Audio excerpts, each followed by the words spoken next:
All right, so just to go over the last few things when it comes to trauma responses. I know this has been a really long series and I appreciate your patience with me.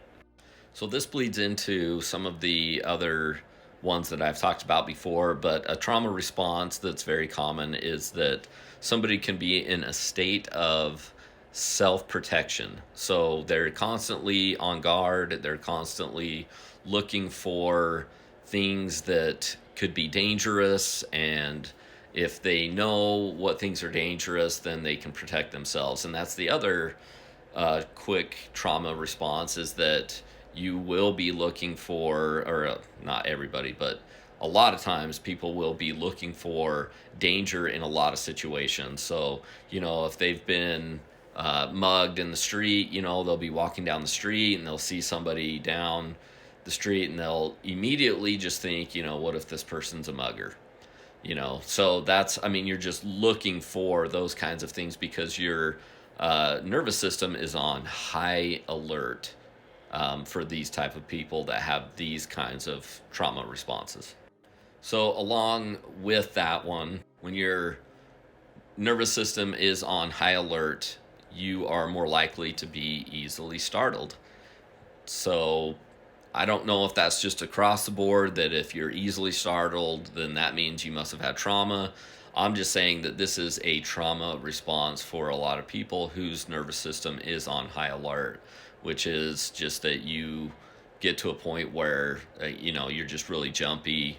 I think most people that have had trauma, at least in my experience and working with people that are jumpy, they typically don't like being startled that much.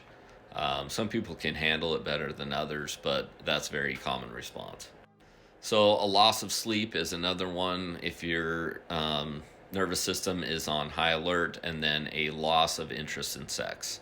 So, those are two other ones that are very common trauma responses for things. And then I guess I would throw in there or another additional one that I have come across, which is just people in general. They are more likely to just not get to a point where they want to put themselves in any kind of situation whatsoever that traumatic experience could ever happen in.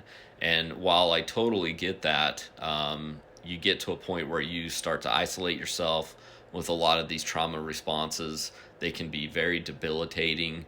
They can affect your ability to be able to function in the world, for your ability to work, your ability to maintain relationships. So a lot of these trauma responses can be pretty significant. So if these are directly tied to trauma for you, obviously my recommendation is that you get some help and that you get some treatment. You talk about it.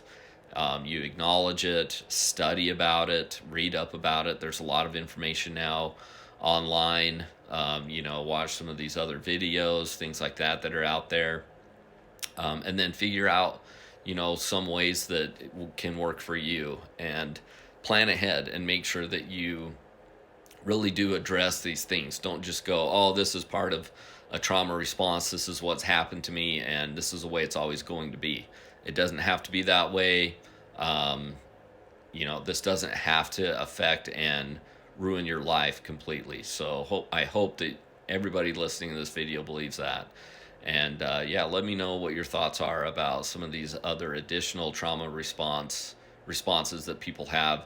And that should just about do it for the trauma response reel of videos that I've been sending out for everybody. So if there are any other ones that I'm missing, please let me know. Thank you.